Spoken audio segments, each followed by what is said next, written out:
why West Virginia teachers are on their first strike in 28 years. It's not that they want more money. It's that they want teachers to stay in the state. Charleston, West Virginia. When Katie Cole recently missed 3 days of work due to a medical emergency, her West Virginia school was stretched too thin to provide her classroom with a qualified substitute teacher. Instead, her room full of preschool special needs children was helmed by a teacher's aide with the help of a parent. "We just don't have enough substitutes," said Cole, who's 24 and in her second year of teaching. Striking teachers with stories like Cole's have flooded the halls of the West Virginia Capitol since last week. Schools across the state have been shut down for 3 days in an unprecedented show of force by teachers and public employees in all counties. The workers and their unions are demanding more funding for the Public Employee Health Plan and raises significant enough to offset several lean years without them. But in interviews, school employees who traveled from across the state to Charleston said the fight was about much more than their paychecks. West Virginia is one of the few U.S. states with a falling population. As the state grapples with a severe teacher shortage, many educators worry their younger peers will continue to flee for greener pastures, with long-term consequences for successive generations of students. A series of business tax cuts have left the state with little money to give public servants who have been waiting for meaningful raises. West Virginia now ranks 48th out of 50 states, and the District of Columbia in teacher pay, and it was one of just 5 states to see average teacher pay go down in 2016.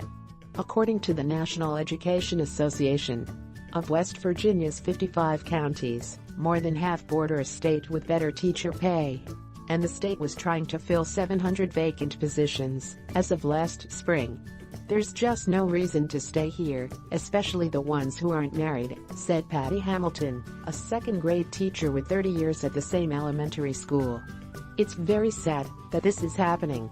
As one protester's sign outside the Capitol succinctly put it, "Country roads, leading teachers out of West Virginia." Cole herself is a prime example of what's at stake. A recent graduate of West Virginia's Marshall University, she carries around $50,000 in student debt and makes a salary of around $33,000, she said.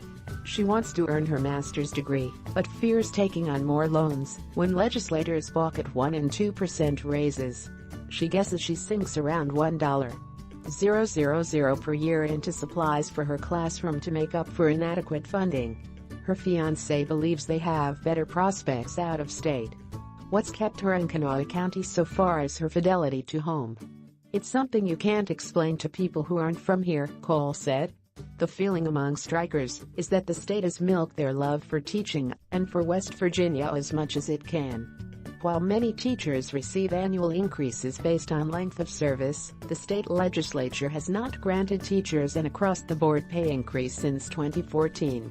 In the meantime, healthcare costs have increased, leading take-home pay to decline for some. Long accustomed to modest salaries, many teachers said pay raises are less important to them than stabilizing the Public Employee Insurance Agency, or PIA. Without a guarantee to curb health premiums, teachers could still lose out even with statewide pay raises, according to Greg Cruey, a K-8 social studies teacher in McDowell County, along the Virginia border. "They could give me $80 with the left hand and take $130 with the right," he said. Cruey said he could earn an additional $10,000 working across the state line in Virginia. He works at a school with 32 teaching positions, nearly a third of which, he said, are not staffed by a regular teacher. Some classrooms, he added, see 4 different teachers over the course of a year due to staff shortages and turnover. The kids are instructional casualties. He said, the last time West Virginia schools closed due to a strike was 1990, in a work stoppage that lasted 11 days. While the current walkout was initially scheduled for just last Thursday and Friday, local unions agreed to continue it into this week. Christine Campbell, president of the American Federation of Teachers West Virginia, told a crowd of thousands in front of the state capitol on Monday that schools would be closed on Tuesday.